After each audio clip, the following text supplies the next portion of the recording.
Assalamualaikum warahmatullahi wabarakatuh. Salam sejahtera untuk kita semua. Perkenalkan, saya Gita Anissa Salsabila dari program studi Sistem Informasi kelas SI 24E. Dan pada kesempatan ini, saya akan menyampaikan materi tentang hak asasi manusia atau yang biasa disingkat HAM.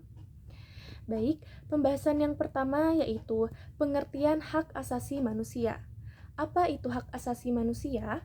Hak asasi manusia atau disingkat HAM adalah hak-hak dasar yang melekat pada setiap individu sebagai manusia. HAM bersifat universal, artinya berlaku bagi semua orang tanpa memandang latar belakang seperti ras, agama, jenis kelamin, bahasa, kewarganegaraan, atau status sosial. HAM mencakup hak untuk hidup, hak atas kebebasan, hak untuk tidak disiksa, hak atas pendidikan, hak atas pekerjaan yang layak, dan lain-lain. Karena bersifat kodrati, HAM tidak dapat dicabut oleh siapapun dan harus dihormati serta dilindungi oleh negara maupun masyarakat. Selanjutnya, ciri-ciri hak asasi manusia. HAM memiliki beberapa ciri khas yang membedakannya dari hak-hak lainnya. Pertama, HAM bersifat universal, artinya semua orang di dunia memiliki hak ini tanpa terkecuali. Kedua, HAM tidak dapat dicabut, artinya tidak bisa dihilangkan oleh kekuasaan apapun. Ketiga, HAM tidak dapat dibagi, semua hak yang memiliki nilai dan kepentingan yang setara, sehingga tidak ada hak yang lebih penting dari yang lain. Terakhir, HAM bersifat tetap, yaitu tetap melekat pada diri manusia sejak lahir hingga meninggal dunia. Selanjutnya, jenis-jenis hak asasi manusia. Secara umum, HAM terbagi dalam beberapa kategori. Pertama, hak sipil dan politik, mencakup hak untuk hidup, hak atas kebebasan pribadi, kebebasan berpendapat, dan hak untuk berpartisipasi dalam pemerintahan melalui pemilu. Kedua, hak ekonomi, sosial, dan budaya, meliputi hak untuk bekerja, mendapatkan penghidupan yang layak, hak atas pendidikan, dan hak atas pelayanan kesehatan. Selain itu, ada juga hak atas pembangunan, yaitu hak setiap orang untuk berpartisipasi dan menikmati manfaat dari pembangunan yang berkelanjutan secara adil dan merata.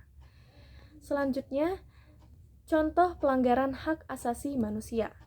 Meskipun HAM telah diakui secara internasional dan dijamin dalam berbagai instrumen hukum, dalam kenyataannya pelanggaran HAM masih sering terjadi.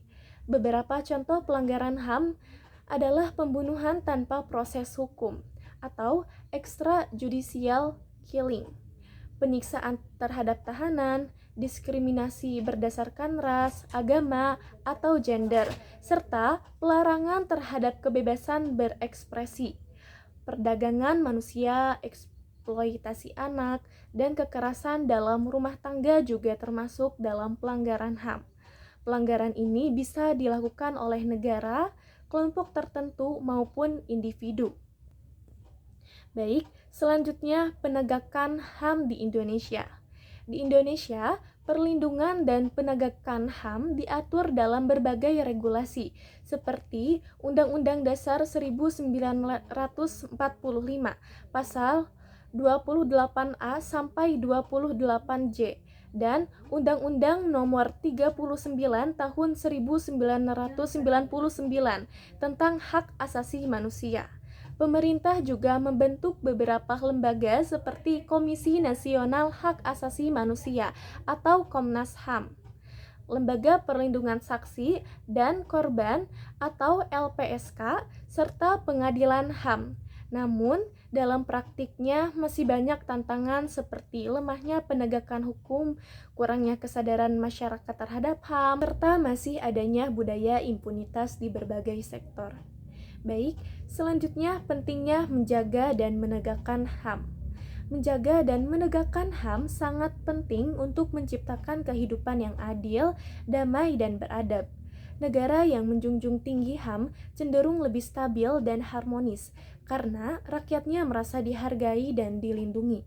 Penegakan HAM juga merupakan fondasi penting dalam membangun demokrasi dan keadilan sosial. Dengan menjamin setiap orang mendapatkan haknya secara adil, maka potensi diskriminasi dan konflik dapat diminimalkan. Selanjutnya, peran masyarakat dalam menegakkan HAM. Penegakan HAM bukan hanya tanggung jawab pemerintah, tetapi juga menjadi tanggung jawab seluruh masyarakat. Setiap individu dapat berperan dalam menghormati hak orang lain, tidak melakukan diskriminasi, dan turut menyuarakan jika ada ketidakadilan. Selain itu, masyarakat juga perlu proaktif dalam menyampaikan aspirasi kepada lembaga-lembaga terkait jika menemukan pelanggaran HAM. Edukasi dan penyebaran informasi mengenai HAM juga penting untuk meningkatkan kesadaran kolektif. Selanjutnya, Deklarasi Universal HAM atau disingkat DUHAM. Sebagai bagian dari masyarakat dunia, Indonesia juga mengakui Deklarasi Universal Hak Asasi Manusia yang ditetapkan oleh PBB. Beberapa hak yang dijamin oleh deklarasi ini antara lain yaitu hak untuk hidup, hak untuk bebas dari penyiksaan, hak untuk kebebasan beragama dan berpendapat, hak atas pendidikan dan pekerjaan, hak atas perlakuan yang sama di hadapan hukum. Semua hak ini adalah standar internasional yang harus diupayakan pencapaiannya oleh setiap negara, termasuk Indonesia. Baik, kesimpulannya adalah hak asasi manusia, yaitu hak dasar yang melekat pada setiap individu dan harus dihormati, dijaga, dan dilindungi.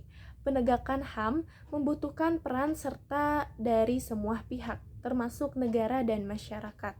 Dengan menjunjung tinggi HAM, kita turut membangun peradaban yang lebih manusiawi dan berkeadilan. Sudah saatnya kita tidak hanya tahu, tetapi juga peduli dan bertindak nyata dalam menegakkan HAM di lingkungan kita masing-masing. Sebagai penutup, saya ingin mengajak kita semua untuk tidak hanya memahami HAM sebagai teori, tetapi juga sebagai nilai yang harus dijaga dalam kehidupan sehari-hari. Setiap dari kita memiliki peran penting untuk menjaga, menghormati, dan menegakkan hak asasi manusia, mulai dari hal-hal kecil di sekitar kita. Jangan biarkan pelanggaran HAM dianggap biasa. Mari kita jadi bagian dari solusi, bukan bagian dari masalah. Sekian presentasi yang dapat saya sampaikan. Mohon maaf apabila terdapat kesalahan. Terima kasih. Wassalamualaikum warahmatullahi wabarakatuh.